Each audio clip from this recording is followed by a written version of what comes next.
Man's Best Friend is Sabrina Carpenter's seventh album, but her second or third after coming onto most people's radar. As a result, there's a lot of weight on this album's shoulders. This is the one that will define if she's going to be an artist that remains consistently popular or if she fades out for a little bit. With that said, I think this album is really good, if not great. 12 tracks and 38 minutes long, very similar to Short and Sweet, only edging it out lengthwise by 2 minutes. I'm a pretty big Sabrina Carpenter fan, but I didn't really love Short and Sweet. There were definitely a lot of great songs on the album, but not a majority. I think that's changed with Man's Best Friend. This album has higher highs and also higher lows than Short and Sweet did. There's probably nothing that will ever reach the popularity of Espresso on here, but that's, I think, a shame because there's a lot on this album that definitely deserves it. Before giving a final rating, I'd like to go through each track individually. First is a single released a few months ago, Man-Child. This one has had the most time to settle into its spot as, I think, a really great song. The bright staccato synth harmonies work really well with Sabrina's wide, soaring vocals. Throughout the album, Sabrina shows that she's great at playing with the instrumentals and giving them room while having her voice be present at the same time. There's nothing that stands out too much about the song itself, but it really fits into the album well as an opener. It sets the tone and the bar for everything that comes after it pretty perfectly. The writing is also really fun and has the kind of coy humor that's expected from her at this point. The second song on the album is Tears. The first thing you notice when you're listening to this song is the funky little piano chord progression that it starts with.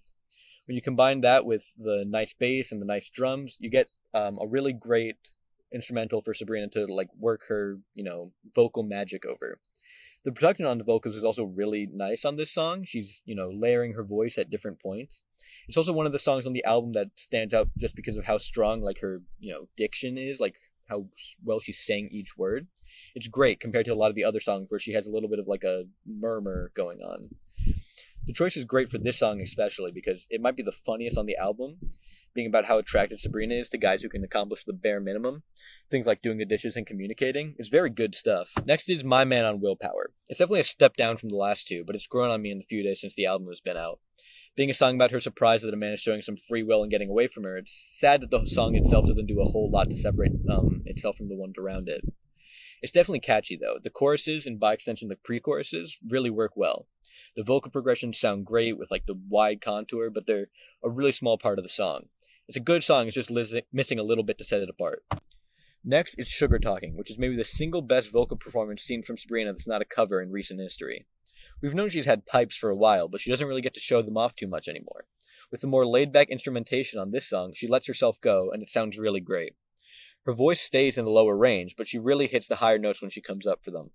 She also evidently had a vision in a dream that included a short little electric guitar solo during the bridge. It's a really great song, and it's something I would love to see her do more of in the future. Next, the album slows down a little into what's probably my least favorite track overall. We Almost Broke Up Again Last Night. Instead of insinuating that the song sucks, though, it actually just points to the improved consistency of the album over a lot of the others. My least favorite song on the album is still perfectly alright and has a lot of redeeming qualities. It's one of the two songs on the album that could be defined as ballads, with simpler instrumentals and vocals that result in a very gentle and soft timbre. That's just not what I'm looking for in a Sabrina Carpenter song, personally. The vocal performance alone isn't impressive enough to excuse the lack of anything else really interesting. The only other thing is the kind of discordant electric guitar, but that sounds like a production mistake more than anything else. It's a weird choice if it's not. Then we get to Nobody's Son, which is the first in a trio of tracks that I really like because they lean into the smooth synth groove that she has going on right now. The instrumentation is really great and provides a pretty different texture to the song. The vocal range also stays relatively narrow until the end, where it really widens out. The entire song builds up throughout in a long crescendo from the second verse all the way to the end, in a way that works surprisingly well considering all the individual pieces used to accomplish the sound. It's a combination of the fun violin and the synth. Great vocals layered very well and fun ad-libs. It works great for the cheeky lyrics about being single while everyone around is in love. It's a different vibe for Sabrina, but I really love the direction, especially because the momentum is carried flawlessly into the next track, Never Getting Laid. A step up from the last song, Sabrina gets even more chill with the instrumentals for a backing track that sounds like smooth jazz elevator music in a way that I really like. It's another example of Sabrina really letting the instrumental speak for itself, this time coming in at the chorus to take the sound stage for herself. The song has a great shape that carries you all the way to the height of the chorus and sets you back down just so it can do it again. Then the little palate cleanser at the end ties it off as, I think, one of the best songs on the album. The lyrics also have that trademark Sabrina Carpenter self-awareness and irony that's grown on me a lot in the last year, singing about punishing her boyfriend for theoretically thinking about other women and keeping him indoors. Rounding out the trio of great tracks in the middle of the album is When Did You Get Hot, my single favorite song on the album. It's the height of the production, the writing, and Sabrina's own vocals. A great timbre for the instrumental that Sabrina complements perfectly with her own voice, until it's time to show off and hit some of those amazing high notes. The vocal style and instrumental change so often that the song doesn't really sit for too long in one place. It has a great progression over the entire 2.5 minutes. The writing is fun and self-aware in a way that Sabrina does consistently well throughout the album, but it culminates here. The entire thing is just perfect, the way the instrumental cuts out and comes back in with a lot of force behind Sabrina's voice. I'll have to sit on it for longer, but this song is in contention for my favorite Sabrina Carpenter song outright.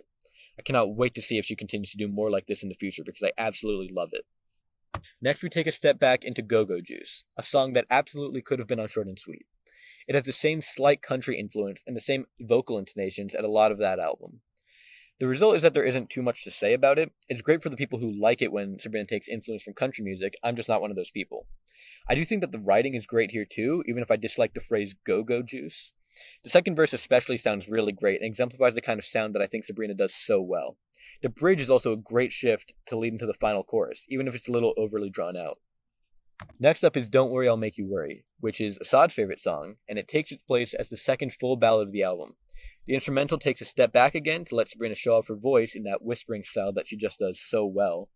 She really manages to put force behind her vocals while keeping the timbre of it so soft. It's still not my favorite on the album, but I know it was Assad, so I can't really say it's a bad song. It's not my thing, same as We Almost Broke Up Again, but I can appreciate what this song does really well. The writing also isn't my favorite, but I think it might be more relatable for a slightly different, more feminine audience. Not an issue for the rest of the album, though. Then we get to House Tour, which sounds like some disco synth pop music. I really like it, but it's more like some candy than anything substantial.